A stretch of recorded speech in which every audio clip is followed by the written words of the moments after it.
បាទសូមគោរពជំរាបសួរឯកឧត្តមលោកស្រីនាងជាពិសេសអតិថិជនរបស់ក្រុមហ៊ុនឆ្នោត Camloto ទាំងអស់ជាទីគោរពបងជួបគ្នាសាជាថ្មីសម្រាប់ការចេញលទ្ធផលឆ្នោតរបស់ក្រុមហ៊ុនឆ្នោត Camloto នៅថ្ងៃនេះហើយថ្ងៃនេះក៏ជាការចេញលទ្ធផលឆ្នោតលើកទី427ដែលរង្វាន់ជ័យផលសម្រាប់ឆ្នោត Loto លក្ខទី36គឺកើនឡើងដល់71លាន691775រៀលបាទលើនេះកុំឲ្យខាតពេលយូរយើងក៏ចាប់ផ្ដើមចេញលទ្ធផលតែម្ដងជាដំបូងគឺយើងធ្វើការចេញលទ្ធផលឆ្នោត file នេះទៅត្រៀម1 2 3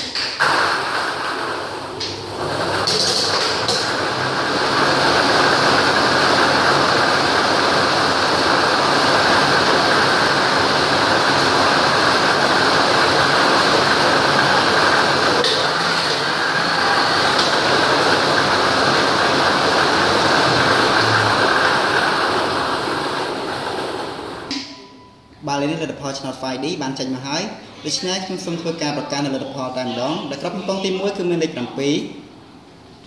ក្របពីងប៉ុងទី2គឺមានលេខ8ក្របពីងប៉ុងទី3គឺមានលេខ6ក្របពីងប៉ុងទី4គឺមានលេខ1និងក្របពីងប៉ុងទី5គឺមានលេខ0បាទសូមបញ្ជាក់ម្ដងទៀតតែក្របពីងប៉ុងទី1គឺមានលេខ7ក្របពីងប៉ុងទី2គឺមានលេខ8ក្របពីងប៉ុងទី3គឺមានលេខ6ក្របពីងប៉ុងទី4គឺមានលេខ1និងក្របពីងប៉ុងចុងក្រោយគឺមានលេខ0បាទឥឡូវខ្ញុំឈានទៅដល់ការចេញលទ្ធផលឆ្នោត Loto 636បាទសូមត្រៀម1 2 3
បាទឥឡូវនេះលទ្ធផលឆ្នោត Loto